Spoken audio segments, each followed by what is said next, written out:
given, that's how we live it. Don't be mad at the system, it's simply how we've existed. Today we're going to be looking through these cars that I'm looking through on some websites, seeing if, you know, what cars are available to buy. And first of all, we're kicking it off with a Nissan Skyline, a 52 reg, which means 2003-ish. It's for $2,895 and it's an imported vehicle. Now let's take a look through these pictures because this car is something else. I think this is completely just a rice box, to be honest. Look, it's got the stock rims, I think, but it's just they've painted little lips around them, so it looks somewhat cool. They've got like a carbon hood on it. They've got like a sun strip with some kind of random writing. That carbon hood is not real carbon, and it's got like sun patches, which the sun. Them headlights as well, they're completely fogged up. You've got a humongous spoiler on the back, which definitely does not need to be there. It's I mean, it's a decent price for what you're getting, but yeah, this is an interesting car. There's your rims. In fact, they have not painted it. They've put something around it, like some kind of sticky thing, like you stick on or something. I don't know about this. This thing is, it's not really something I'm into, but you know. The inside does look very nice, not gonna lie. That looks pretty nice for what it is. They haven't modified that.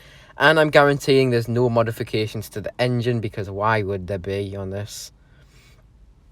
There's plenty of photos. Any pictures of the engine? I don't think they will be, because I don't think it's modified. Japan. And yep, there are no pictures of the engine because it's probably bone stock. Let's move on to the next vehicle. Next up, we've got a strange car. I was not expecting to see this car on this video, but we have an Audi TT 3-litre Quattro track race car, modified, reduced PX swaps. It's up for 5.5 thousand, as you can see. It's got a colour scheme of green, red, and carbon fibre. I'm not liking the arches very much. I don't know what's going on with that.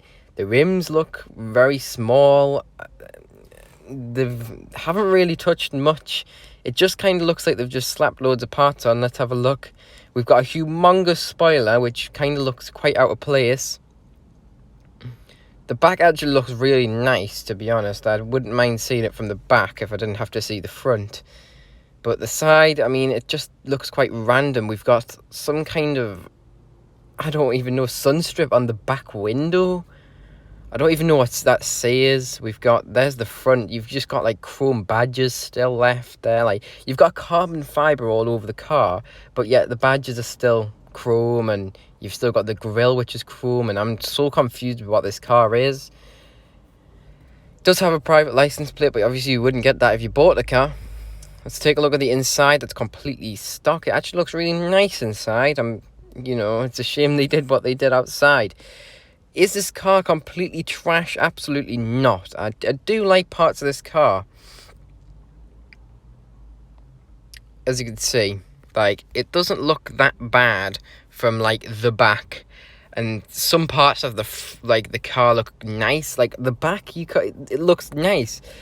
But I don't know whether they've actually modified the actual engine. I wouldn't think so. But honestly, I'm not even too bothered about modifying the engine. It's more the looks that I go for. And for some reason, I saw this car and I just thought, yeah, it's okay. It's not bad. It's not bad at all. But it's just not great. There's just not much of a theme going on here. It's quite random. It's just, I don't really know what's going on with this thing. Let's move on to the next one. And by the way, I'm not hating on any of these cars. This is just my opinions on these cars. So you might have different opinions. That's okay. Let's move on to the next car. Next up, we have a Ferrari replica right here. It says kit cars, Ferrari replica, 360 replica, full history, modified cars, PX swaps. It's up for 13,000, and it's a funky looking thing. I've got to say, it's not bad, okay, but it's very short, and it's definitely not a Ferrari. You can definitely tell that. It looks as if it's probably been an MR2 once over. It's Again, that wing does not come on a stock one, so yeah. Guess that just brings more attention. Also, them exhausts are a bit small for one. There's quite a lot of things that are off. Again, I'm not saying this is a RICED car. It's clearly just a replica. But yeah, it's definitely not up to Ferrari standards. But the biggest things that, show this is definitely not a Ferrari is the size. Look at this. It's tiny for a Ferrari. It's not long at all.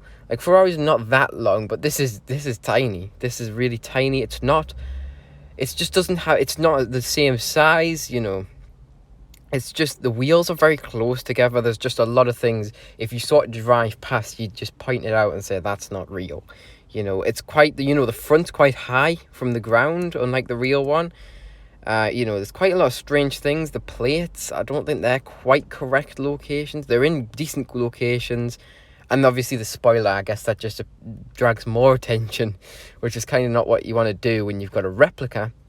But it is not a bad replica at all. The paint job is obviously not original Ferrari paint, but as you can see, it's quite the strange vehicle. I quite like it.